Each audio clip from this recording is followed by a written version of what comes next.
Informasi terkini terkait gempa yang terjadi di Rangkas, Bitung, Banten sudah terhubung melalui sambungan telepon dengan Kepala Bidang Mitigasi Gempa Bumi dan Tsunami BMKG, Bapak Daryono. Selamat siang, Pak Daryono. Selamat siang, Mas. Ya, Pak Daryono, mungkin bisa Anda jelaskan kembali, Bapak, gempa yang siang tadi ini sempat dirasakan warga di ibu kota.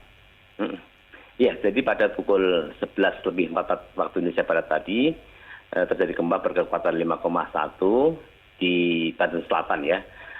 Gempa ini cukup kuat, mencapai 4 mmi, yang artinya perabot rumah itu sampai berbunyi, itu daerah Lebak ya. Paling kencang itu di daerah Lebak. Kemudian di Cihara, Rangkas Bitung, Bayah, Pandeglang, Malingping, Cibeber, Banjarsari, dan Sukabumi, Jakarta, Depok, dan Bandung. Jadi di Jakarta ini guncangan juga cukup kuat, Mas, karena efek tanah lunak di Jakarta yang tebal itu sampai terjadi resonansi dan menimbulkan guncangan yang hampir semua yang tinggal di gedung bertingkat itu merasakan, Mas, tadi itu.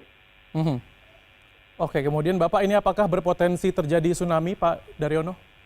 Iya, ini gempa cukup dalam ya, karena 87 km, dan dari hasil modeling kami tidak berpotensi tsunami. Dan harapan kita memang tidak ada susulan, Mas ya, karena memang di beberapa bulan terakhir itu memang kawasan Lebak dan Sukabumi itu terjadi peningkatan aktivitas gempaan. Iya, kemudian Pak Daryono, ini bisa dijelaskan apa sebenarnya penyebab dari gempa yang dirasakan siang ini? Ya, jadi gempa ini disebabkan oleh adanya sebuah deformasi batuan pada slab lempeng Australia yang tersubduksi menunjam di bawah Lebak itu, dan terjadi patahan di sana di kedalaman 87, sehingga memancarkan gelombang seismik dan efeknya kita rasakan.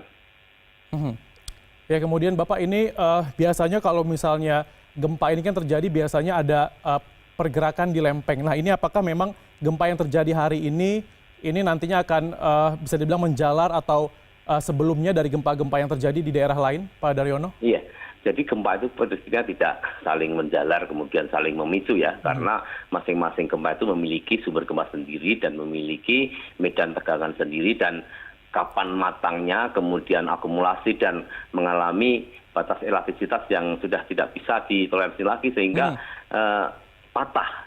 Jadi setiap gempa mekanisme seperti itu. Jadi tidak ada gempa itu saling menjalar kemudian saling picu, tidak. Tapi yang pasti ini memiliki sumber gempa sendiri dan rilis sendiri energinya di tempat tersebut. Baik, Pak Daryono, kemudian ini kan saat ini masyarakat juga masih waspada dengan virus corona, sedang berhati-hati seperti itu. Kemudian ada kejadian ini, apa himbauan Anda untuk masyarakat, Pak Daryono? Iya, memang harapan kita ya, kita akan selalu aman kondisi kita ya. Namun jika suatu saat memang harus terjadi fenomena yang tidak dikehendaki, misalnya gempa ya, kita masyarakat tetap menjaga protokol kesehatan.